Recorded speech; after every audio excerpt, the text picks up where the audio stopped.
All right, check this out, guys. Check this out. I got a little All bit right, of let's news hear it. for you. I've been crunching the Hit us numbers, all with it. right? I'm waiting. I've been crunching I'm the waiting. numbers. So this episode that we're recording right now is episode 55, right? Nice. And we just concluded recording episode 35 of the Patreon, Whoa. which brings us to 90 episodes. Now, if you 110. if you add 2 Shano's Brainos, 7 Dwight's Bites, plus that bonus round episode that we did right before we launched the Patreon, that brings us to a total of 100 episodes, even though they're all numbered fucking weirdly. And we just celebrated the 50th anniversary of the main show. Whatever. The point is, we've actually recorded, if my count is correct, I believe it is 100, hour-ish chunks of infotainment. And I think Whoa. we can pat ourselves on the back a little bit with that. Can we get a W going in the chat for the ETR boys? I guess, again, it depends on how you look at the structuring and all the numbering, the lettering. And obviously, when we get to 100 on the main show, if we ever do, that, we'll celebrate that as the real thing. But hey, a little milestone. It's still nice. Just because we have, stochastic nomenclature and, non-unified serial numbers and everything's kind of willy-nilly and basically we have no coordination of any sort, I'm happy to call that one a win. Yeah. We made it this cool, far. Pretty cool. Pretty interesting. Not much has happened since we started the show. No. So it's amazing we were able to come up with any content. Yeah. Sure. 100 hours, more or less. It probably evens out to 100 hours because like half of our episodes are like 4 hours long, and then there's like a few that are short. But that's right. Yeah. Yeah. They never air on the. And it's funny too. Like I was thinking about this today, and I was thinking about the Thanksgiving episode, and I was just like, how weird is it? Like, I know that kind of one of the hallmarks of the Eat the Rich public episodes is that especially in the beginning, the intros are very long, and I'm sure to like a first time listener, it might be a little jarring because they were like, well, when does the people actually get into the content? And they don't realize it starts when the theme song starts.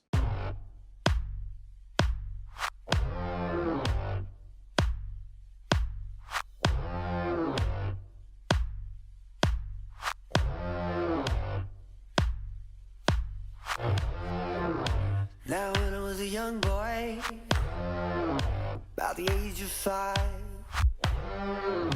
my teachers taught me I could be the greatest man alive. They told me I could change the world, be whatever I wanted to be. There was no one in the world like me. Every one of us was so unique. I'd not be an average man. No, sir, I'd be no average man.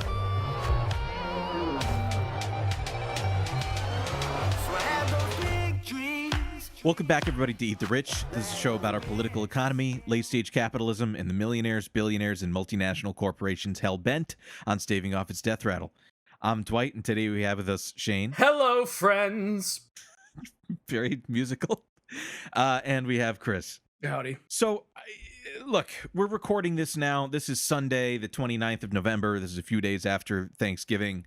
And the inception for this show was, to be honest, my absolute meltdown on Twitter on Thanksgiving morning after watching the Macy's Day Thanksgiving parade. For the reasons that we'll discuss in the episode as we go on when we get to it, and discuss a little bit more about the history of Macy's and then specifically about the history of the Thanksgiving Day parade. And the reason too is that precipitated this was, I think we're watching corporations kind of struggle in how to capitalize, especially like retailers, struggle in how to capitalize on what is typically their most profitable quarter. Right, Yes. right. Yes. And we're watching them fucking flail. Well, I've been watching a lot of like cable TV recently, which is not something I typically do. So I don't usually see like commercials, but yeah, I've been watching over the past week or two, like all of the like you're saying, the Black Friday commercials, because I'm curious as to what they're going to say. Some of them are pushing like online ordering, but some of them are just airing regular commercials for like come in the fucking, come line up at Best Buy at 6 a.m. and spit all over each other. And like most of them are acting like there's nothing different. Yeah, right, Just we're having Black Friday deals. And Didn't come on down. the horse whisperer guy post a picture of himself online outside of Walmart No. That's hilarious. And was like he was gonna pick up a PS5 and he got into these like some big fights with a bunch of people. I think that was him. And if it wasn't, I don't care. I'll still say it's him. Well, there you go. Right there you go. Especially for him, as I understand it, he's kind of like a marketing guy for a lot of blue chip companies and stuff like that. This is exactly the point: is that we're watching these corporations flail and have no idea how to approach making sure that they maintain shareholder value over what has been a very down year for them, because consumerism has been very little, especially because of the fact that many people are fucking laid off. Because, it's been since March where no fewer than about 750,000 Americans have been filing for unemployment benefits every single week since the beginning of this fucking thing. So anyway, we're going to get into this in the history of the Thanksgiving parade and Macy's involvement with it, and I guess we could say their monopolization of it anyway. But before we do that, Shane, we'd like to talk a little bit about Macy's itself and a little bit of its inception, if I may turn it over to you. Yeah, sure. I thought it would be interesting to take a look into Macy's because, I'm not sure if the listeners are aware of this, but I grew up in New York, and that was a joke. Laugh. Just cut it. Just cut it. Never mind. Leave it in. He's a regular. I was there at his birth. Obviously Macy's is like a huge, international chain now. It's got like 500 or 600, stores and locations. The big one is the one on 34th Street and Herald Square, and they're very good at marketing themselves, obviously via the parade and stuff. And I realized I didn't really know too much about them. The only thing like history-ish I really knew about them beforehand was the movie Miracle on 34th Street. I don't know if you guys have ever seen that. Old movie from the 40s that sort of has Macy's as one of its centerpieces, and I used to watch it with my parents when I was a little kid. Around this time of year, and I was, just thought it would be interesting to look into the history of this, and I told you guys right before we started recording, I did, and I think this is also a lighter episode, so it's okay, if some of this is a little shoddy research or whatever. But I also think, when I was looking at this, looking at the early kind of families involved in Macy's and setting it up and turning it into the store and the brand that it is now, none of them struck me as like particularly like evil people, but they just seemed all very like strange and weird. So I thought it would be nonetheless interesting to share. So Macy's originally was started by a guy named Macy. It was named Rowland Hussey Macy, and he was born in 1822. Just an amazing name. It's a hell of a name. Rowland Hussey Macy. He was a New England Quaker from Massachusetts. And, really? When he was a teenager, he had worked on a whaling ship. This seemed to appeal to you, Dwight, in my head. I just imagine you. It's sort of that idea. You talked about your nautical dreams. Listen, I've always loved to harvest blubber myself by killing, one of our greatest animals on Earth. But so anyway, he was part of some giant family with 12 children or whatever, and then when he was in his 20s, he moved with his brother Charles out to California in the midst of the gold rush in 1850, and he opened up a dry goods store, which I guess was the term back then. It was basically like a convenience general store type thing. And they were typically, found in kind of like frontier areas. You know what I mean? You go in, they'd have like clothes, some tools, maybe some canned foods or whatever, basic supplies, that kind of stuff. So that store failed. And then he came back to the East Coast. His brother stayed out in California.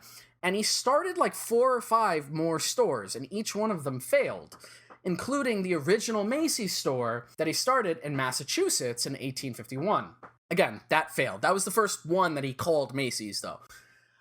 Then he moves to New York City, and he opened up the new version of the Macy's store that would eventually make him rich in 1858 on 14th Street and 6th Avenue, which was one of my kind of hangout areas when I was a youth. It's around like Union Square and stuff. Oh, yeah.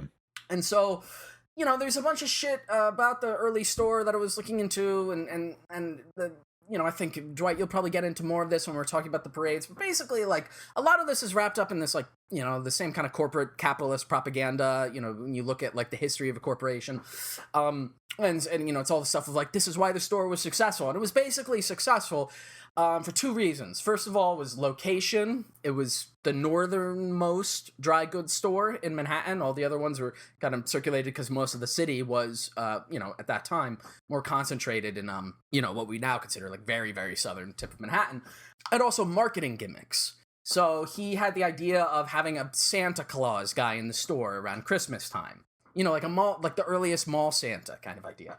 Themed exhibits, illuminated window displays, all these things to drag and bring consumers in off the street and get them curious about coming in.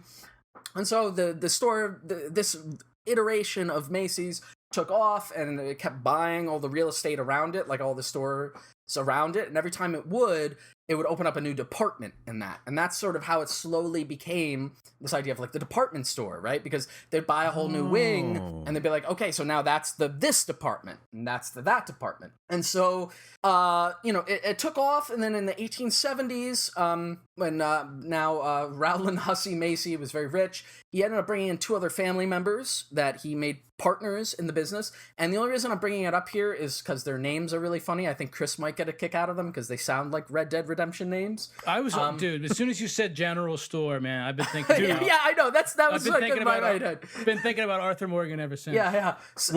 When you said that, Shane, I've never played Red Dead Redemption, but I'd imagine that this is somebody that you could like go into the store and just like blow their brains out. Right, like a kindly old man. Yeah. And if you're just frustrated that day, again, allegedly, and in Minecraft or no, in Red Dead Redemption. Yeah, it's fine. Literally in a video game. What a knee jerk to just say Minecraft, but it's literally in a video game. Anyway, so the names of these two family members, one was his nephew and one was his cousin or his cousin's husband or something.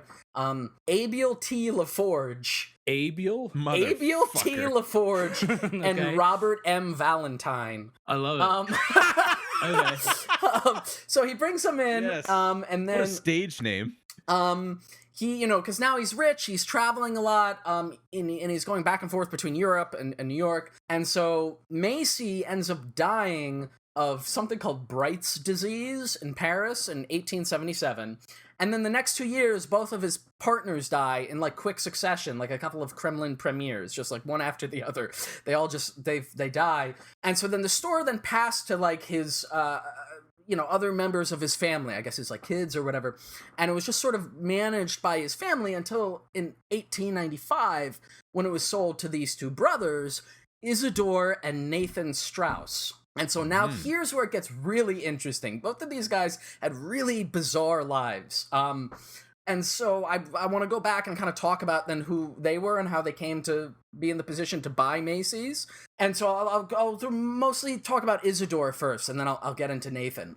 But both of them, they were brothers, and they were originally from Bavaria. That's where they were born. They were both Bavarian Jews who, with their family, had moved to the United States in 1854. And when they moved to the United States, where they settled was Georgia. Really? In 1854. Now, 7 years later, at the age of 17, because Isidore moved when he was a little kid, Isidore was going for a military career and he wanted to go to West Point. But the American Civil War broke out, at which point he did join the military, but the Confederate military. And so he was like elected as an officer in the Confederate military by his like group, but they were like, you're way too young to be an officer and you have no experience. So instead of like leading troops or whatever, he was sent to England to work on like back channel deals to get like ships so that the Confederates could run out of the Union blockade, which had been set up during the American Civil War. No fucking way. So after the war, right, they moved out of Georgia, probably because Sherman burned it to the ground, and they were on the losing side. Bad call there to move to that particular area of the country. So their dad, Lazarus, moved with his sons to New York City, and they opened a glassware and china department at Macy's called L. Strauss & Sons. I think this originally was maybe like a separate store that then they integrated, like a separate kind of like shipping thing. They sold like crockery and cookware and stuff. And then eventually they became part of Macy's. And so then the two sons, Isidore and Nathan, eventually took over from their old man when he died. And they then became partners with the Macy's family. And so that was the position that they're in, that ultimately they were able to buy the store in 1895 and 1896. Now, also interestingly, at this time, Isidore, again, the guy who had been the Confederate petty officer in England negotiating for that, was now a U.S. congressman for New York City. No way. And he served on... Wait a minute. He went from a Confederate officer to becoming a New York City... to a congressman. Yeah. And so he only served one Baby, term. in this town, you can be whatever you want.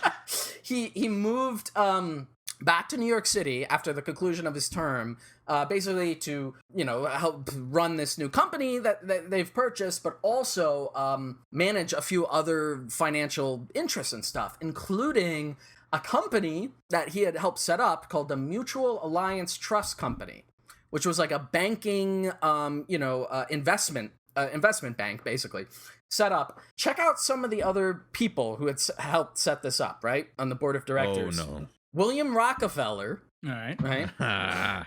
Cornelius Classic. Vanderbilt. Mm-hmm. Woo! And Play the hits. Emmanuel Lehman, who is the guy who that founded name rings a bell. the Lehman Brothers. It rings a bell. So that was set up in 1902. The point is, at this point, the Strausses, right, had gone. It's like legitimately like an immigrant rags to riches type story, except in this case, through the conduit of fighting on the Confederate side of the Civil War. But they had, they were massively influential, especially in New York City politics. And a lot of their family members would as well. And I'll sprinkle in some of those details because I just think it's really interesting. It's it's just like this whole like family. I had no idea had, all this kind of sway and power in the early 20th century, really up until not too recently ago. So anyway, so now the two brothers own the store, and incidentally, they also owned another similar store chain in Brooklyn called Abraham and Straus, or A&S, which then, like, way later on down the line, those two entities remained separate, and then way later on the line, in, like, the 1990s, they ended up all merging. All these department store chains started merging. Wow. But if you were alive in the early 90s in New York City, you might have remembered a store chain called A&S. I don't know.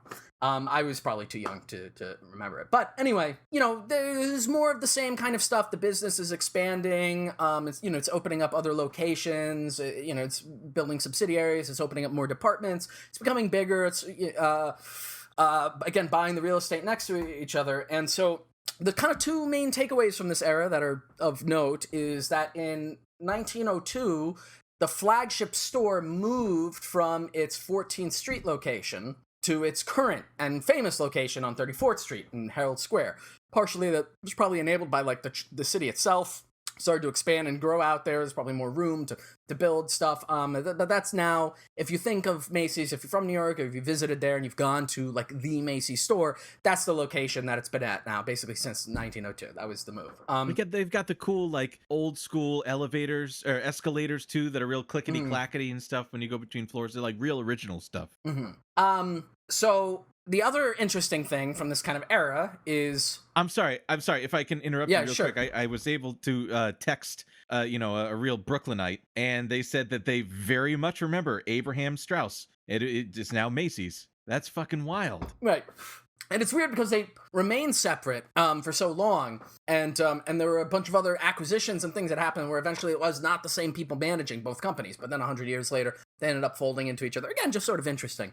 But the other main takeaway from this era that I thought was worthy of note is in 1912, Isidore Straus died. And I want you guys to guess how he died. Let's see. Is it anything to do with the Patreon episode we just... No. It's nothing to do with sickness. But think 1912. Think like obscenely rich man. Oh, the Titanic? He died on the Titanic? Yeah, he died on the Titanic. No way, really? Yeah. Oh, Strauss! Yeah, Isidore Straus No way! died on the Titanic with his wife Ida and apparently like he was trying to force his wife onto like a lifeboat, and she refused to go unless he did. And so they then became the story of like, you know, true love and shit. And so that made it in the fucking movie of them like lying in bed with all the no shit. So every iteration of the Titanic or documentary about it, you hear about this story. And it's just like, what a life this guy lived. He was born in Bavaria, moved to Georgia, was on the Confederate side of the Civil War, came back, then was in New York. He was a congressman. And then eventually dies on the fucking Titanic, which I think is funny. I think it's funny that a bunch of rich people died on a giant ship that they built that they didn't think was going to survive. Anyway, so now in 1912, Isidore dies. And so that leaves Nathan Strauss. He's the main owner of Macy's. But at this point, Nathan is also, he's like very rich, probably really sad that his brother and long-term partner is dead. So he sells his shares of Macy's to his sons, Jesse, Percy, and Herbert. And basically, in return, they give him their shares of A&S. And that's where the split happens. So now he controls A&S, and they control Macy's. And that was the official kind of split of those two chains. And then, like I said, 100 years later, they'd come back together. So, again, at this point, they're super rich, especially for that time. They're millionaires. And it's also worth noting their other brother, Oscar, who, as far as I could tell, had nothing to do with the Macy's chain or any of their other shops, had also a career in politics, and he became the United States Secretary of Commerce and Labor under Teddy Roosevelt. And it's an interesting thing because he was the first Jewish member of the cabinet. Wow. Just kind of, again, curious and interesting. And again, like I said, a lot of Nathan and Isidore's kids would also become fixtures in business and politics. The Jesse guy I mentioned, who then was one of the guys who took over Macy's, was a big proponent of the other Roosevelt, FDR, and he did like a bunch of fundraising for him. He eventually became the ambassador to France in the 1930s. Like, these guys got like really insanely well connected. Wow. A couple of them ran for mayor, had like other like municipal things going on. And so as for Nathan himself, right, now basically he sold his thing in Macy's. He still technically owns the other store, but he's not really running it anymore. Now he's just like a super rich guy, and it seems like at this point in his life, he spent most of his time using this wealth and this influence that he had to fund all of these pet projects. And so he's mostly known for this later period in his life where he basically just became like a professional socialite philanthropist. And look, we've talked about philanthropy on the show. I think our position on it is very clear. It seems like for the most part, a lot of the things that he did were, good things for people. One of his weird obsessions was the pasteurization of milk. He spent a lot of money to make sure milk was pasteurized. He gave a lot to different charities, kids charities and stuff. And this is all the shit that if you go to the Macy's website or whatever, it's like they put this forward about, what a wonderful human being he was and everything. But there's another turn to this, which is that before Isidore died, Nathan was also similarly vacationing. All these rich guys were vacationing in Europe all the time because I guess what else would you do back then when you had that kind of money? In 1904, Nathan Strauss and his wife were taking a Mediterranean vacation. And one of the stops was Palestine at the time. Interesting. And so when they go to Palestine, he said later, quote, "On reaching Jerusalem, we changed our plans. All that we saw in the Holy Land made such a deep impression on us that we gave up the idea of going to other places. Visiting the holy sites, of which one hears and reads since childhood, watching the scenes in life as pictured in the Bible, was most soul-stirring. From that time on, we felt a strange and intense desire to return to the land." End quote. So they basically canceled the rest of their vacation to stay in Palestine, and what that means is that they became ardent Zionists. And so he started spending all of his money then on different Zionist projects and giving money to set up, schools and stuff. Because this was, obviously this was before the partition and, it became the state of Israel and stuff that it is today. This is when it was still in Ottoman hands, basically. And so, but still, different groups of people, lots of different groups from America and in Europe of, Jewish communities were moving to this area, and so he was setting up basically all these facilities and hospitals and settlements, all this kind of shit there at the time. So much so that there's a bunch of shit in Israel named after him, including a city, the city of Netanyahu, founded in 1929. is named after him. No way. Yeah, I guess Netanyahu would be the kind of Hebrew version of Nathan. Yeah. So that city, which still exists today, named after this guy, Nathan Strauss. He eventually dies in 1931. And, the other thing at this point is that, now that the Suns run the place, they continue to expand and grow. The other notable thing, which Dwight, I guess you'll get into, is that in 1924, they have the first Macy's Thanksgiving Day Parade, which then becomes, it morphs over time into what it has become. The rest of the history of Macy's is there's a lot to it, but just in short, it's just far less interesting in my mind. Basically, it stays in the Strauss family for a few generations, but each successive generation, a little bit more control of it slips away and they sell off their shares, I guess just to be rich, instead of having to actually manage the fucking place. To the point where in the 1980s, this top-level manager, Edward Finkelstein, basically wrests control from the Strauss family by doing a leveraged buyout. And so from that point on, the Strausses are kind of disconnected from Macy's, and it just becomes a kind of like big mega corp thing that it is today, including a variety of different, giant acquisitions and stuff, some of which we talked about. And it goes on to be the big, giant big box department store it is today. One last interesting thing about this guy, Isidore Strauss. You guys know music, so I don't know what this shit means. Do you know of a current musician artist person called King Princess? No. Absolutely. She's like a Zoomer pop person from Brooklyn. Sounds tangentially familiar, but I'm really not familiar. She is the great-great-granddaughter, or great-great-grandchild, I should say, of Isidore Strauss. No way. Yeah. Really? Yeah. And she has a bunch of mega hits. I don't know how to measure this. I don't listen to this music. I don't know. Again, Zoomers probably know who this person is. I mean, this person is born in 1998. I have no idea who the fuck this person is or what is cool. There were people born in 1998. Oh yeah. And they're Strauss. They're Strausses. So anyway, they continued to just be this huge influential family, and I think it's weird eclectic origins, including a rich old guy who died on the Titanic, which again I think is very funny. So fascinating. I think I do know King Princess. I don't know. It rings a bell. We will end this episode with one of their songs, regardless. Yeah, maybe so. Let's not overpromise here. Just do Jim. I listened to one of their songs before the show started to be like, oh, let me get a sense. Incomprehensible to me. I don't understand music. Okay. I don't understand what's cool and like why people listen to it. It was a lot of like, and I just like I couldn't take it. Give me some. Here's King Princess to play us out. Give me some fucking ragtime music that the original Strausses would have listened to and thought was risque. That's like that's for me what's exciting. Wasn't it? Am I correct in remembering that the first album that had a parental advisory on it was a Frank Zappa instrumental album? I think that's right. I don't know. I'm not so sure about that. No? I don't know.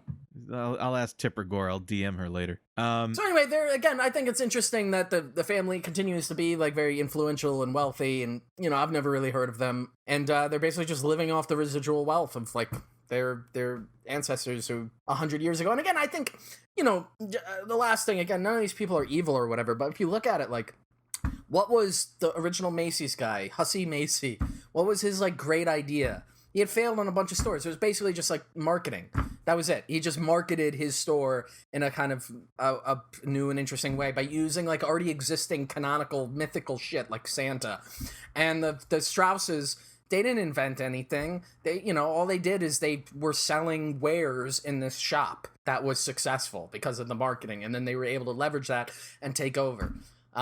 So, I don't know. Not unlike what it is today, like resting on the laurels of the marketing. Right, exactly. Which is exactly what precipitated this whole episode, because I was like, and if I may kind of transition into the inception for this episode, which was the Thanksgiving Day Parade. What struck me was what was so crazy, and especially there was a group that was playing called CNCO. And they were playing like kind of a young boy band sort of thing. I think they were singing in Spanish as well. and they were singing on a float and waving, and I was like, but there's nobody there. What are they fucking waving to? Right. Like, what's the point then? And so that's what kind of got me interested in the history of this, and specifically kind of why it is so prescient in our current moment of like why it's so just, it's crazy to me. Well, let's get into this. So I think before I get into the history specifically of the Macy's Thanksgiving Day Parade, I think it would be helpful to explain where the idea of this sort of like parade came from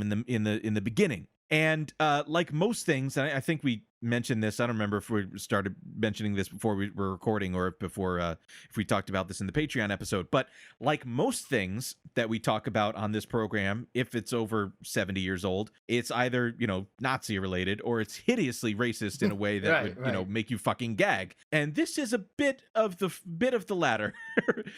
Where the idea of this parade originated from was a holiday which was often on the East Coast, but also kind of made its way to the, you know, bigger centers of the West Coast, like LA and stuff like that, called Ragamuffin Day.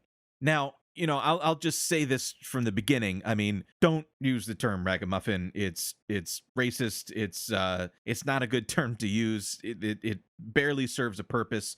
You know, obviously the connotation of it, you know, if you're trying to use it into a sentence, you would use it to describe somebody that, you know, has let's just say a haggard appearance and something like that. Oftentimes it is used in an extremely racist way against Black people.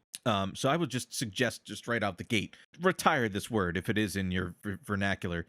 But Ragamuffin Day specifically, and I'm just reading here quickly from the Wikipedia entry on it. It says, and then we're going to move on, but it says Ragamuffin Day formed around 1870, a few years after Abraham Lincoln declared Thanksgiving a national holiday. And I think we alluded to that in the previous Thanksgiving special that we did, our previous episode. Ragamuffin Day took place on Thanksgiving and typically involved children going from door to door asking for candy or money. Mm-hmm. These children were originally dressed in the style of the homeless of New York, with rags and oversized and exaggerated imitations of beggars. What? Now, hang on. I've never heard of this, and it's funny to me to think of this. I imagine like just like they dress up and act like Dickensian street urchins. Like, right.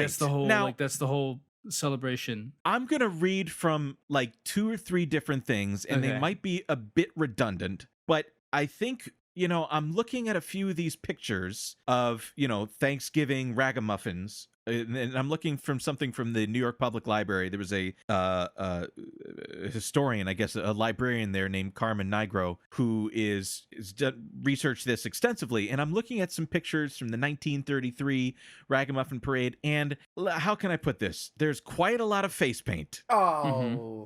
Yeah. Oh, it is come on. a lot of blackface. Oh, man. And it's not great. In fact, I'm looking at something here from Macy's. It's kind of hard to see because the photo's so small. The writing on the photo is so small.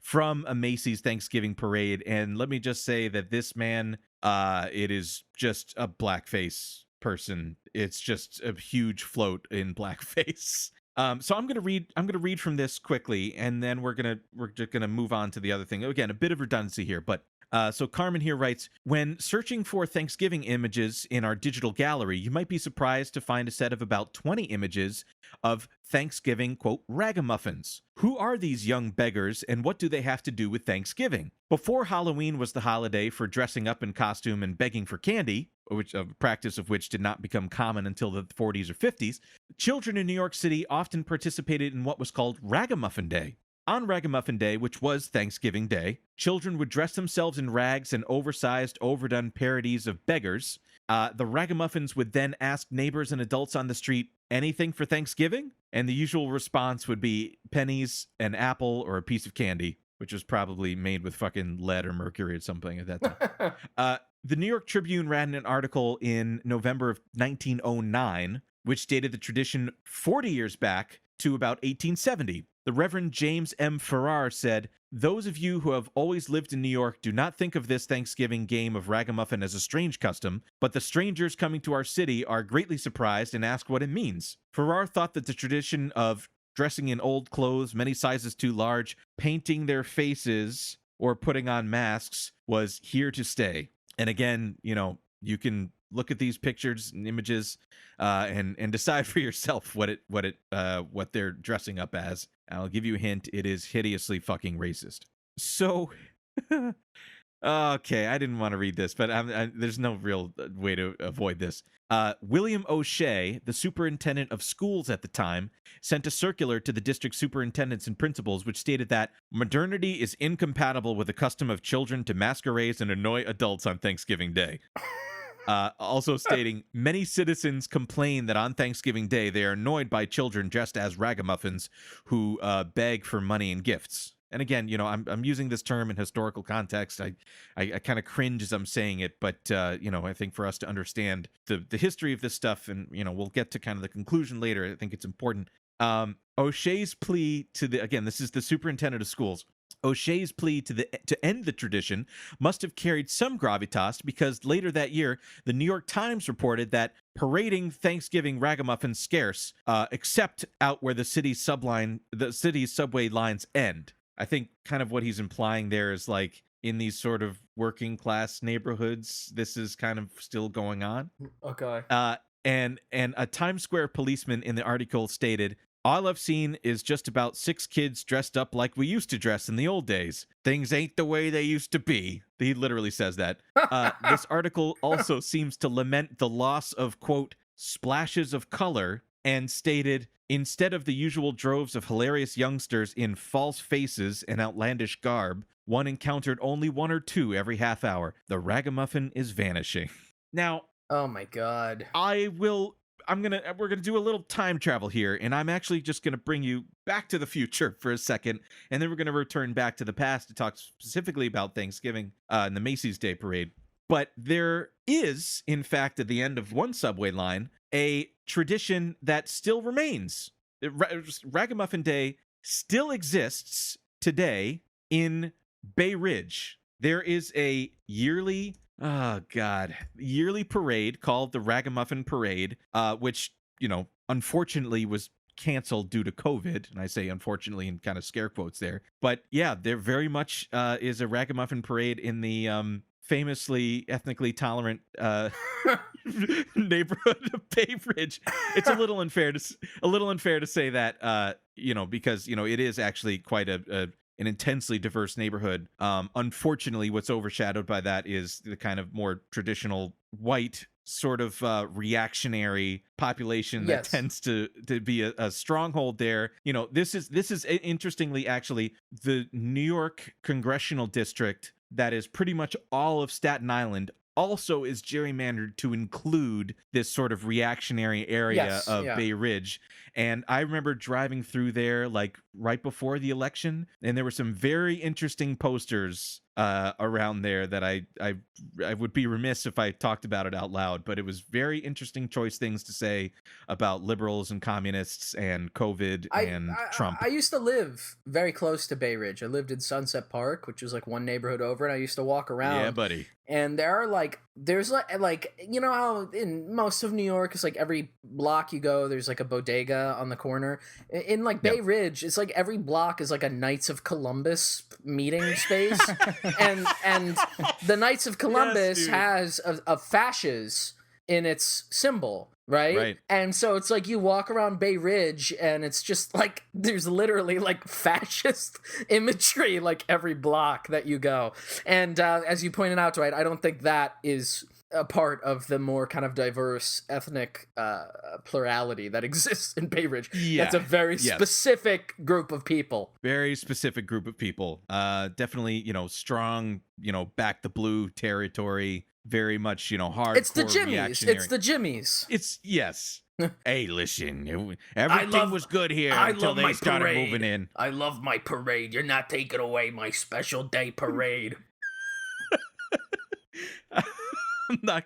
Oh man, I'm just all right. Self-editing myself. So that exists today. The origins of this.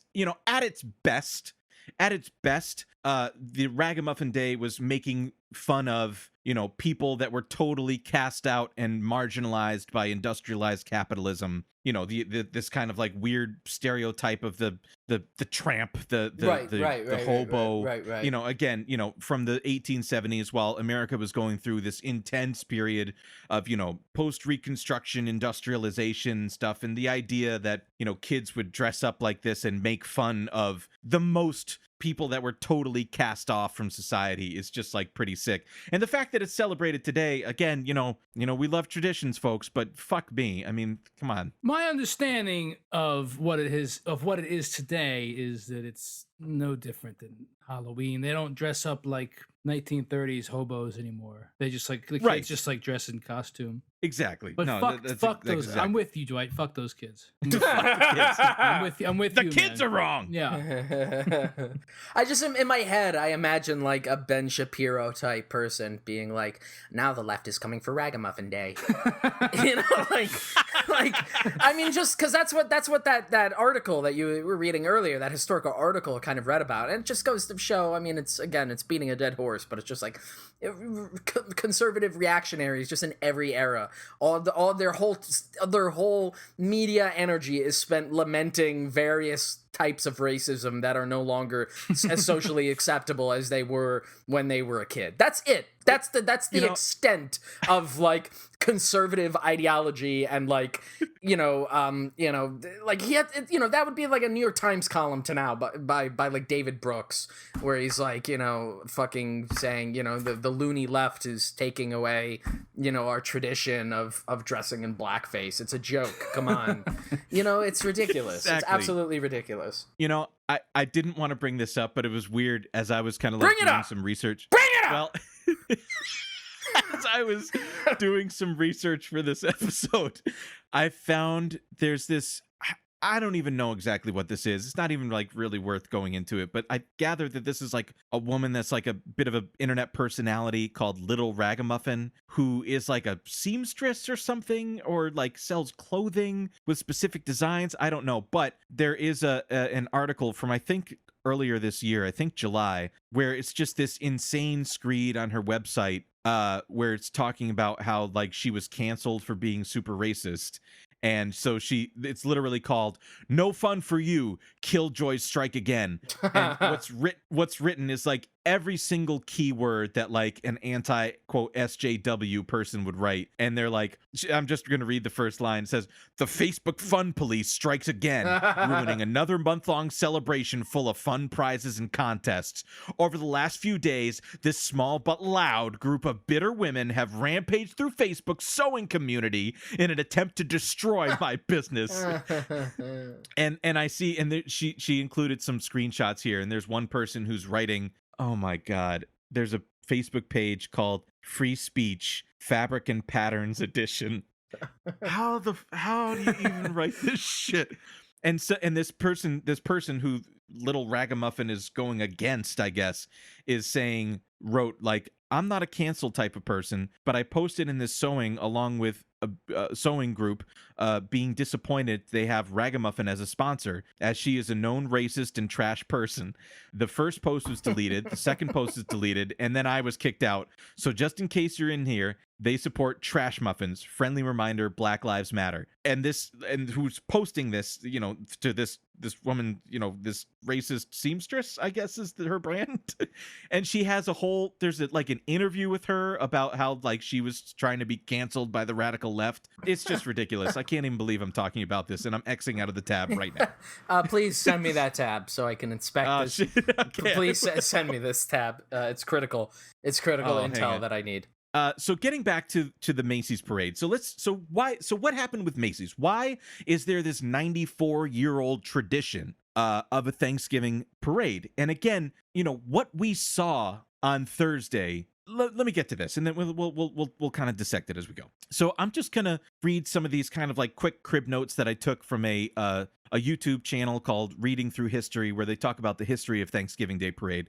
Early in the 1920s, there were a lot of first generation immigrants coming to New York City, many of whom comprised the majority of the workforce at the Macy's department store. In 1924, Macy's decided to hold the parade, which was a mix of employees and hired performers. And this was balloons then, but there were floats, live animals, and then, as famously at the conclusion of it is Santa Claus, right?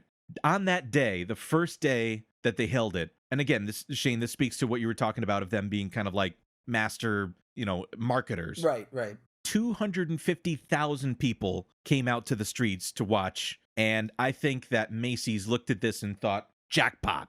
And they, that day, decided that it was going to be an annual tradition. And in fact, they decided to do this like 2 weeks before the actual day. And immediately it became a yearly, happening. In 1927, so a few years after the first one, the first balloons were introduced. The big balloons. They had Tin Man, they had Felix the Cat, who I guess was a pretty big cartoon star of kind of the early silent movies. And originally, this is fucking crazy, at the conclusion of the parade, the balloons were just released into the air. They were just go. And they had a return address attached, and with a promise that, like, hey, if you get this to Macy's, if you mail this back to Macy's, you'll get a gift or something like that, which, who knows. I can't imagine if you're like a farmer in fucking Pennsylvania and fucking this huge Felix the Cat just descends onto your farm. So the parade route was expanded in the 1930s, and eventually it ended up being that it was 1 million people coming out to view the route. So this, to me, again, speaking to the marketing thing, that is the tradition that has been held on to this entire time. Because what a fucking jackpot is that, to have 1 million people in person here to see it and to do that, all that marketing. Look what we have. Look at the brands that are here. Isn't this cool? Look at Macy's.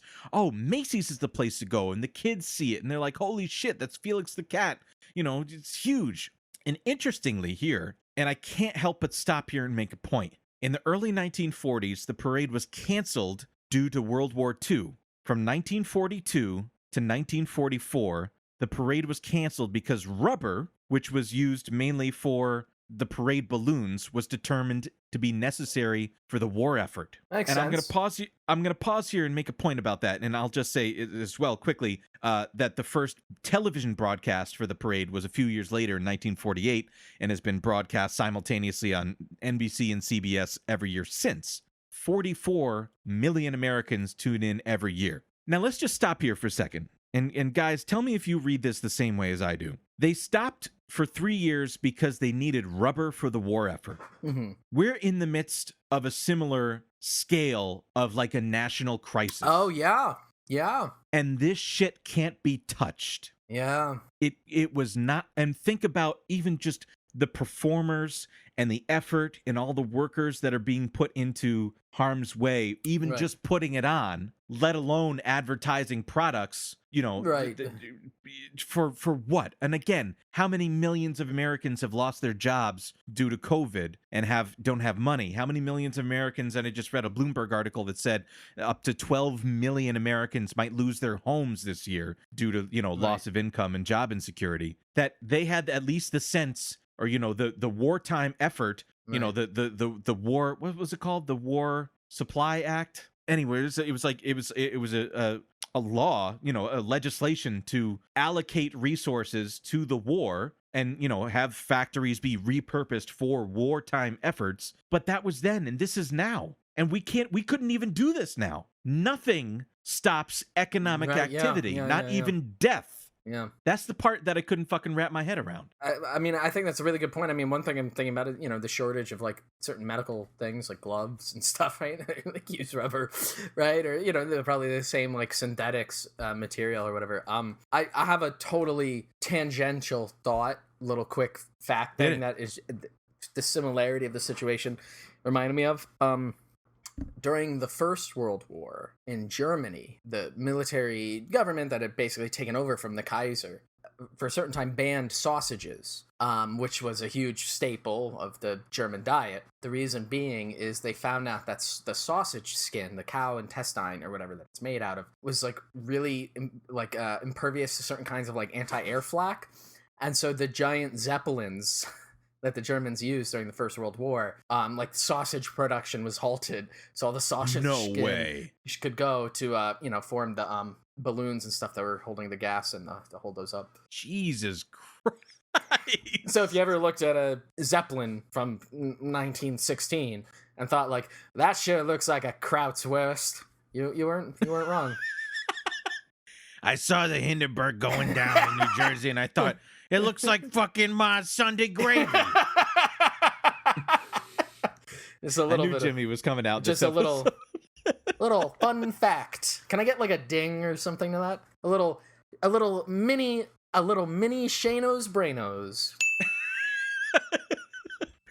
So that's the history of it. And again, it directly came out of this, what I think was like, just a parade of blackface originally to come into it. And so how is it metastasized into what it is today? What did we see this year that just struck me so much? Well, I think I wrote this on Twitter. I can't remember exactly what I said, but I'm just like, the entire thing is an advertisement. Mm-hmm. We're just watching millionaires with cap teeth, freaking Hoda Kotb and Matt Lauer did it for years and he's been canceled to hell, and thank goodness, the fucking psycho. We're watching these millionaires talk about like Sinclair oil, like it was fucking manna from heaven. Well, our baby dinos are a little shy today, but they're ready and coming out of their shells. This prehistoric trio of newborns has arrived courtesy of Sinclair Oil Corporation. The triplets' breed lived during the Jurassic period around 150 million years ago. According to studies, it took one of these cuties only 10 years to reach its full size, which, if you look up, you'll see. That's right, because keeping an eye on his three baby dino friends below is America's most famous dinosaur, Dino. The iconic company Sinclair Oil Corporation presents this classic parade balloon, which at 72 feet long, 24 feet wide, and 36 feet tall, matches the actual measurements of an Apatosaurus. Happily for us, Dino, the enduring green symbol of Sinclair, has returned to 34th Street and shows no signs of going extinct. In fact, look for Dino at a gas station near you as Sinclair widens its reach across the nation. It's just like, and I'm not like Sinclair Oil. I've never even heard of Sinclair Oil before. You're right, right. Is this familiar to you guys? Are you familiar to Sinclair Oil? It sounds familiar. I don't know. Not really. Not enough to say with confidence. And it's like watching all these. They're literally just reading ad copy. Right. Yeah. They're sitting there with these balloons in the background with all these people with masks on and shit. And what they're selling to me is like this weird American exceptionalism, American capitalism. I don't even know how to express it. Like, it just struck me how can you not get fucking radicalized looking at this in our 2020 context? This is so fucking meaningless and unimportant. And I'm sorry, maybe I'm just like callous in thinking that like this is not like a particularly cute thing to watch, especially like, can you please put in right now can you put in the background the screams from the Barney float being impaled? Yeah. I wanted to talk about that really quickly because I was thinking about like when you're talking about them, just basically reading ad copy. If you think about what the like you were saying, like the parade, even at its inception, they're all like kids characters, right? It's a not particularly thinly veiled attempt to sort of do the move that like eventually a company like, I don't know, like McDonald's got really good at, which is like, trying to get kids interested in the product and sort of get them attached to the brand from an early age by like attaching it. And it's so bizarre when you think about like the collection of different fucking things that come up at the Macy's Day Parade. And I remember even when I was like a little kid and, my parents would get really excited. They're like, oh, let's watch the parade. I think I even went to it once when I was a little kid. And like, and even then I was just like, what? Like, what? There's Spider-Man, but there's also Kermit. Like, what is this? It's like fucking Ready Player One or something. Or, it's like walking into one of those VR chat nightmares where it's like, here's a minion, and here's Pikachu, and here's here's fucking, whatever. And, of course, the great funny thing is how when the balloons explode and shit, like you were saying, the Barney one. Also, that year, didn't I think the Cat in the Hat one, like, hit a lamppost? That was 1997. I remember I saw that one on TV. Yes. It hit like a I love how you lamppost. posted in the Google Drive document. You posted like 3 different sources of like the Sonic the Hedgehog balloon like being destroyed, and like here's how fucking like damaged my brain is. Shane, you'll know what I'm talking about. I actually was watching that and I googled. I was like, I wonder if Chris Chan has ever commented on this, because that seems like such a potentially pivotal moment. And Right, yeah, no, right. The answer's I think no, but it might be yes. Who's Haven't to heard say? that name in a while. Yeah. There's the other one, the Kermit the Frog one. I don't know if you ever saw that one. It's like face got deflated, Yes. and he like hit a tree or something, and it just looks like a fucking Cronenberg nightmare. And it's like, what is the idea here? It's just, I mean, it's like opulence. It's like, you know, in the fucking Roman Empire, they would have like a Roman triumph, and they would bring in all these exotic animals that no one had ever seen, so they could just like slaughter them. Like, at least there, the spectacle had some oomph to it. Not that I'm saying like we should go back to that or whatever, but it's like, this is just a crass commercial version of that weird imperial spectacle. But instead of it being like, here's like the captured kings of Gaul that we're gonna wheel in on like a fake mountain that we made in chains, and then we're gonna get to the end and we're gonna cut their heads off and throw their body parts into the crowd. We're gonna disembowel Dora the Explorer. That's actually, we were joking in the Patreon about Trump doing Shark Tank. Instead, he should be like a Roman emperor that like headlines the thing, and he just puts the thumb down, and they like fucking they just like stab a minion to death, and it like peters out in all directions with the air escaping out of it. Low energy float of Paramus Honda. Low energy, very bad, sad. But it is just weird. It's like a weird, like, I mean, I jokingly said Ready Player One, but I really kept thinking about it. I've never seen this stupid fucking movie, and I'm not going to. But it's that kind of idea of just this like weird canon of commercial entities, like commercial characters that are all like mushed up together side by side in this total nonsensical way, and that's supposed to have some kind of like, your brain is just broke. If you can recognize every animal, creature, person in the Macy's Day Parade, and I'm sure I can, it just means your brain is broken. That's energy taken up to know, like, oh yeah, I know who Popeye is. Like, but that's what was so radicalizing about this moment to me, and I was like fully foaming when I was watching this thing, is like, all that's left that we have as a culture are these corporations. Right. There's no folk culture. It's all like big national commercial movie brand shit. Yeah. It's just these brands that are blazing and into the they're the only ones that can afford to be there.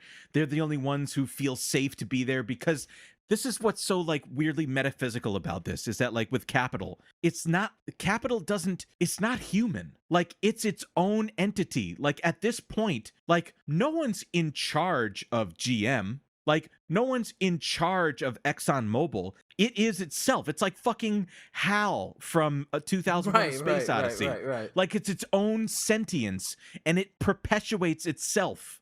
There people come and go. There might be, kind of strong individuals that rise up the corporate ladder and, might have their personalities change the corporate culture a little bit. But even that, I think that is kind of waning now. Like, there aren't as much these like Jack Welch sort of, characters that come in and define a mega corporation. We might have like Elon Musk and Jeff Bezos, but like, if Jeff Bezos died of a stroke tomorrow, Amazon would still perpetuate itself in as intense of a trajectory as it is now. Right. You know what I'm saying? Like, it has its own like metaphysical sentience, like its own characteristics, its own personalities, like its own corporate cultures that exist entirely independently of humans. And that, to me, is what's so fucking terrifying of it, is because like, fuck AI, we already have this. Like, we already have the non-human entities that are existing beyond our control. Like, who can take down ExxonMobil? Like, you can't take down ExxonMobil by taking down a single person. And ExxonMobil is having its own foreign policy, A, legislatively, literally, because they have like lobbyists and shit, and B, because like it has a purpose.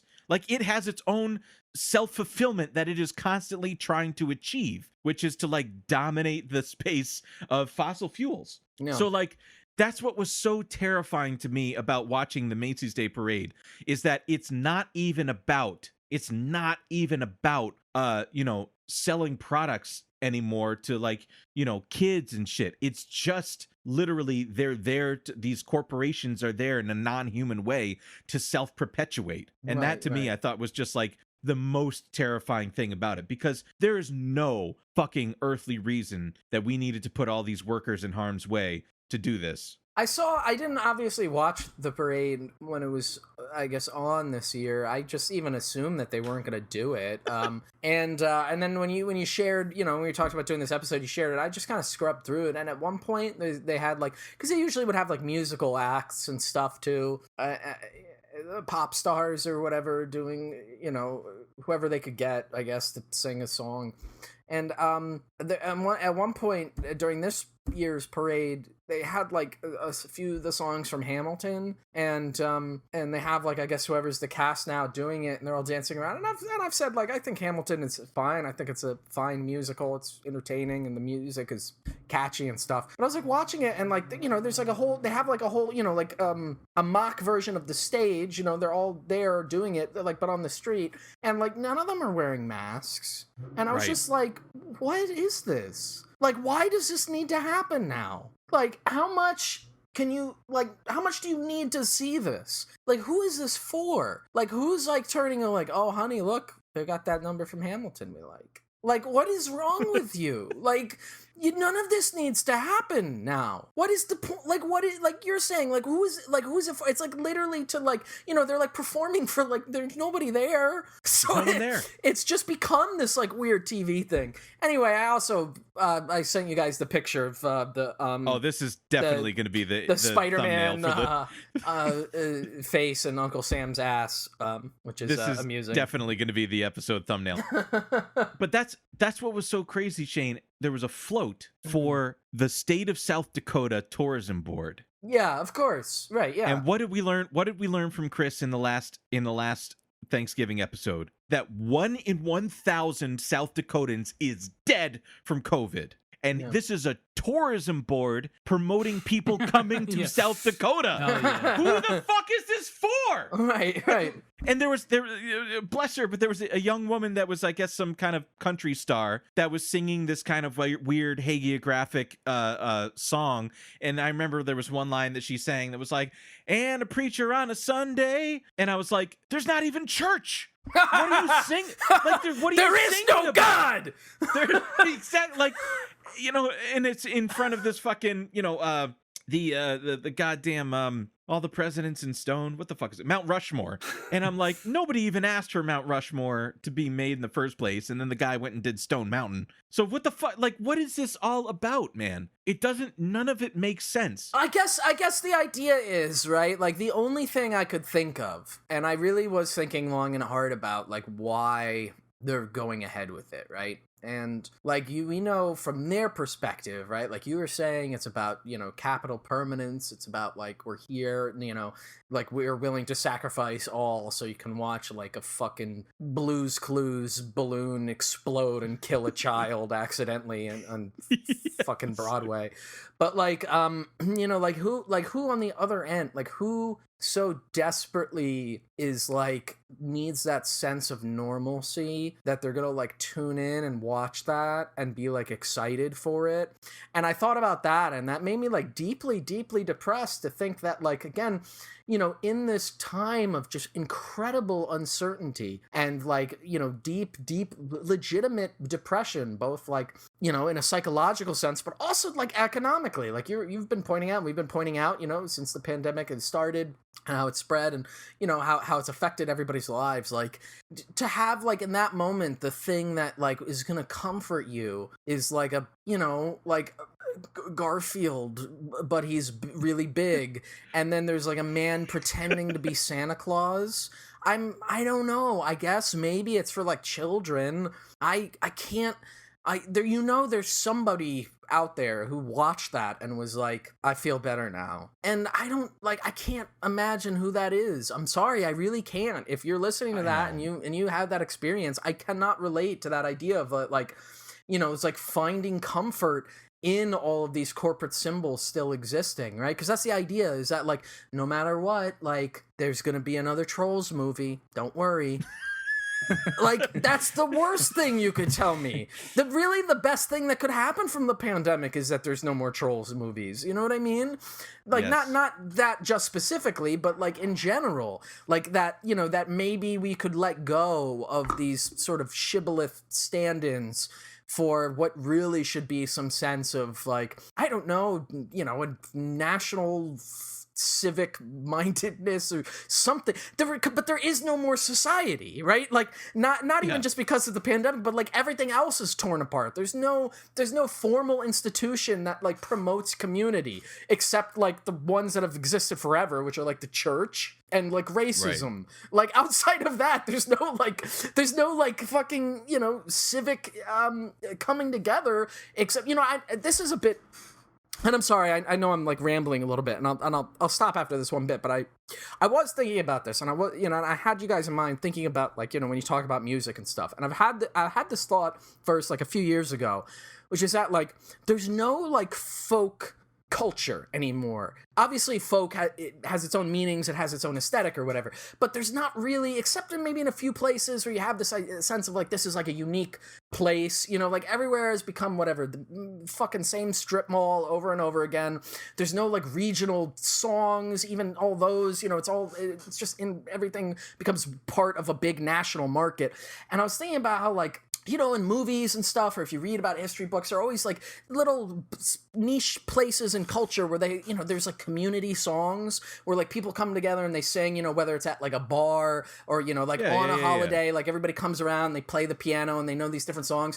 And it's like the version of that we have, like the closest thing I can think is like fucking like classic rock. Like you can't even sing the national anthem and have people like know the lyrics, right? But if you go into a bar on a Saturday night and you sing fucking just a small town girl, everybody's gonna know that song, and it's sort of the same thing. And I know this sounds just whatever, it's like a weird cultural grievance thing, but I mean it in terms of thinking about like these big mega corporate symbols, like fucking having Ronald McDonald the balloon. Like that's the same thing. It's the only recognizable focal point, and it's all contrived through like a very specific capitalist consumer culture, and maybe that is why it is comforting to be like, oh great, there's the Pillsbury Doughboy, but he's a big balloon. I feel better now that my entire family is dead. Oh, dude, Pillsbury had such a fucked up commercial for it too. Oh, I'll just direct you to it. Maybe I'll post a link to it too. It's so sick. But Shane, you're very right, and I think what this is pointing towards is this is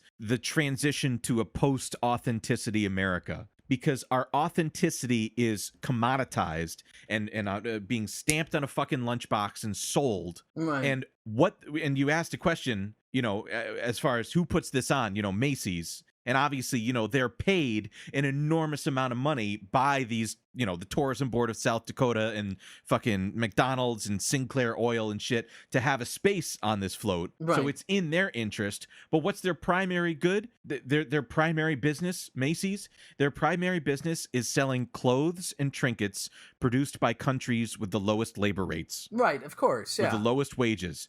And all of this talk, this nostalgia portrayed as like, oh, what an amazing opportunity for Thanksgiving togetherness and to say what we're thankful for. All of that is being bottled and sold as, these kind of feel-good feelings it's meant to evoke from us. But ultimately, it's to do one of the most fucking cynical things in the world, which is sell goods produced by the lowest bidder. Right. To maximize profits for the shareholders of these corporations and their executive boards. That's what it's all about. It's junk. It's junk. I don't know if you've ever actually been in the flagship Macy's. Yeah, sure. I've gone like twice. twice into one, and both times it was because I was with some people who wanted to see it. And like you said, the only interesting thing is they have some of the old stuff. So if you're curious about history, you can go, oh, here's an escalator from the 1930s or whatever. That's kind of interesting.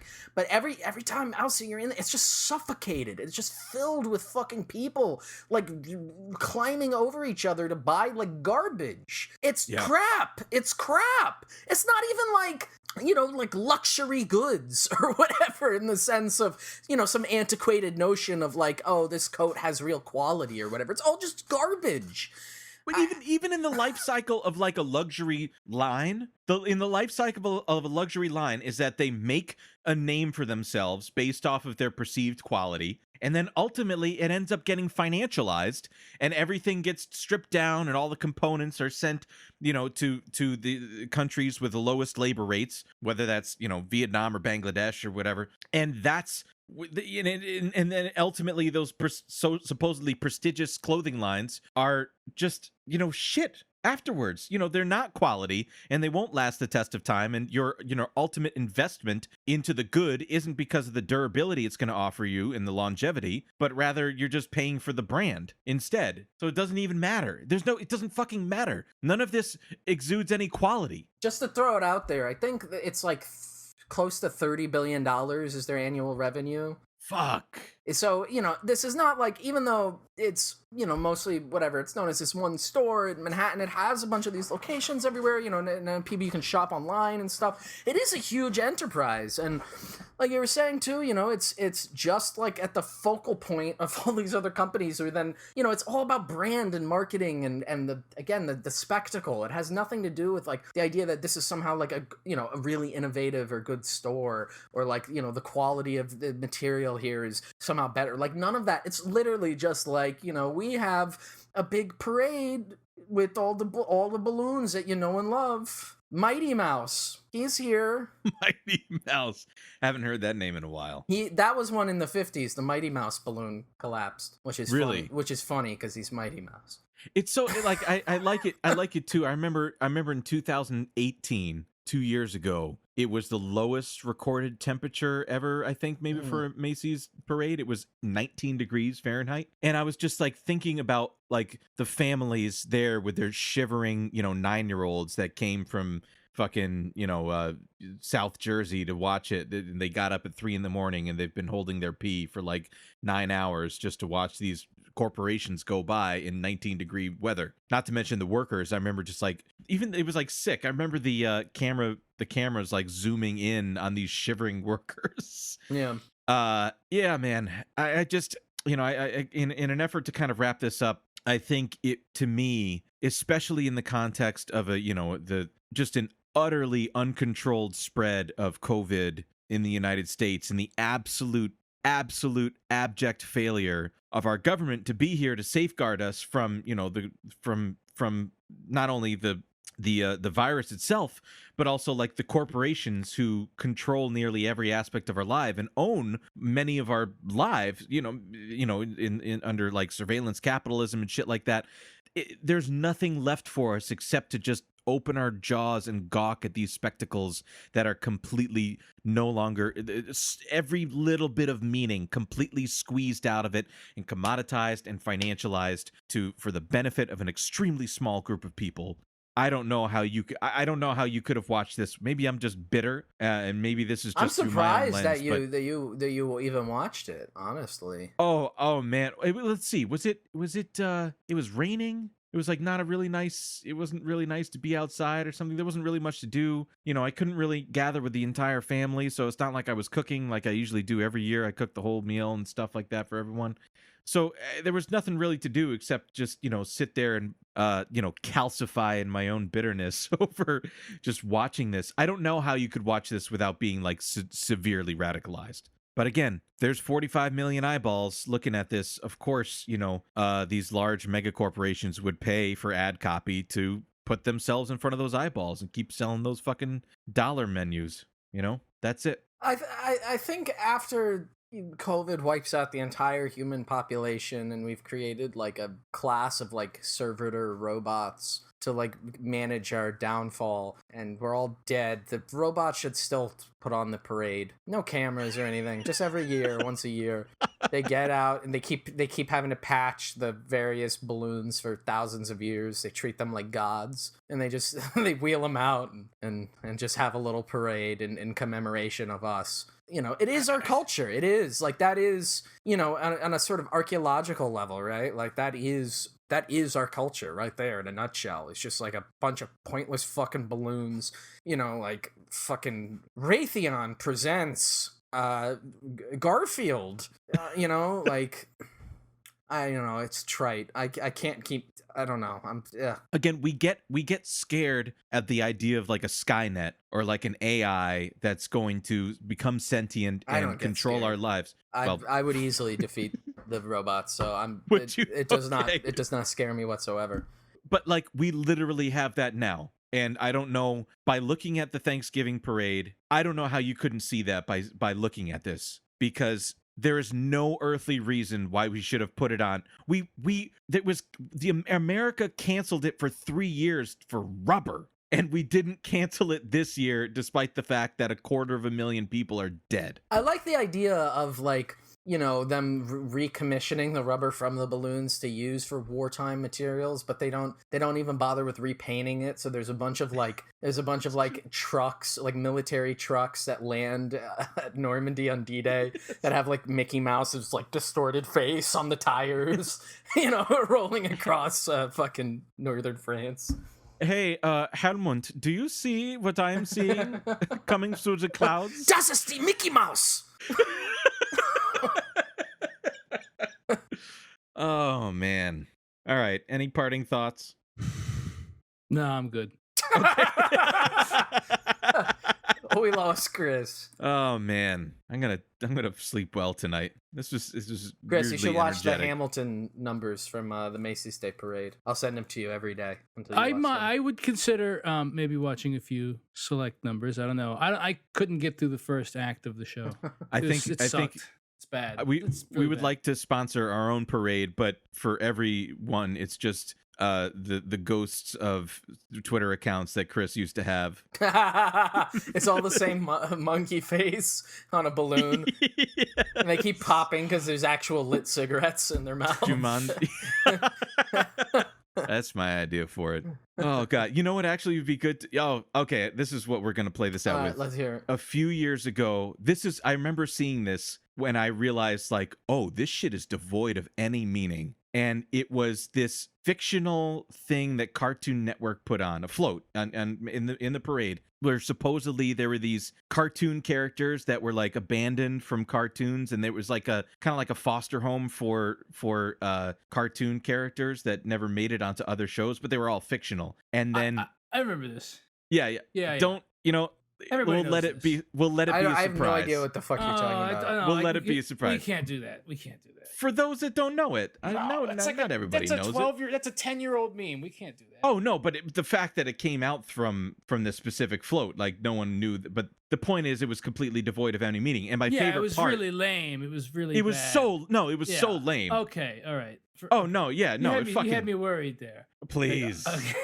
Please. I still think we should do the King Princess songs. We'll take that under advisement. I'm interested to listen to her shit though. What's the one that you like? The one that they go. Yeah. How did you do it? It was something like that. I don't know. Anyway.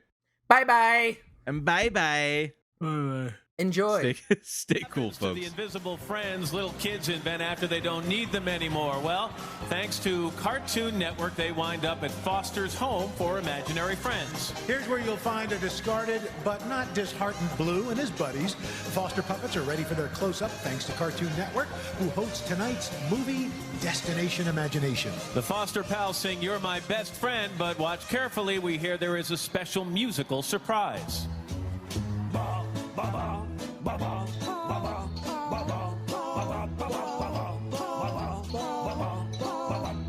People, let me tell you about my best best friend. He's a warm-hearted person who loved me till the end. People, let me tell you about him. He's so much fun. Whether we're...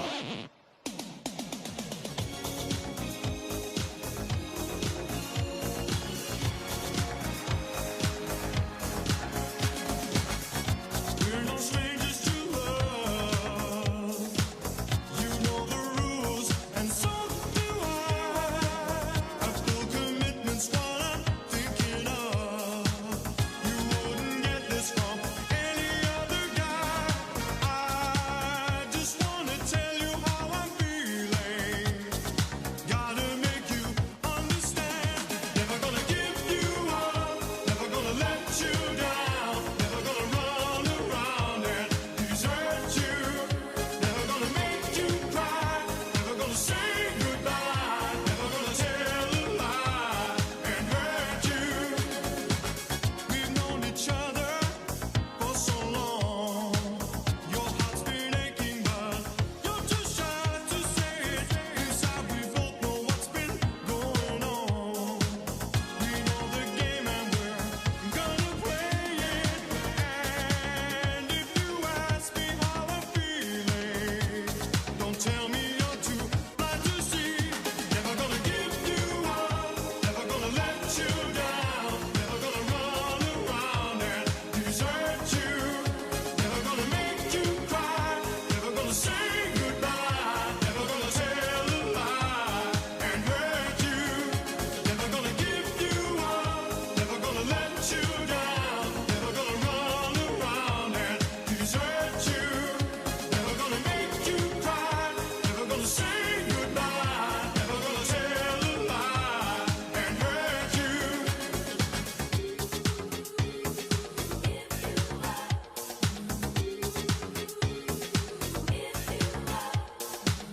Never gonna give, never gonna give. Never gonna give, never gonna give. We've known each other for so long. Your heart's been aching, but you're too shy to say it. Inside we both know what's been going on. We know the game and we're gonna play it. I just wanna tell you how I'm feeling. Gotta make you understand. Never gonna give you up. Never gonna let you down. Never gonna run around and desert you. Never gonna make you cry. Never gonna say goodbye. Never gonna tell a lie and hurt you. Never gonna give you up. Never gonna let you down. Never gonna run around and desert you. Never gonna make you cry. Never gonna say goodbye. Never gonna tell a lie. I like Rick rolling! That was Rick Astley singing the Rick rolling phenom, Never Gonna Give You Up.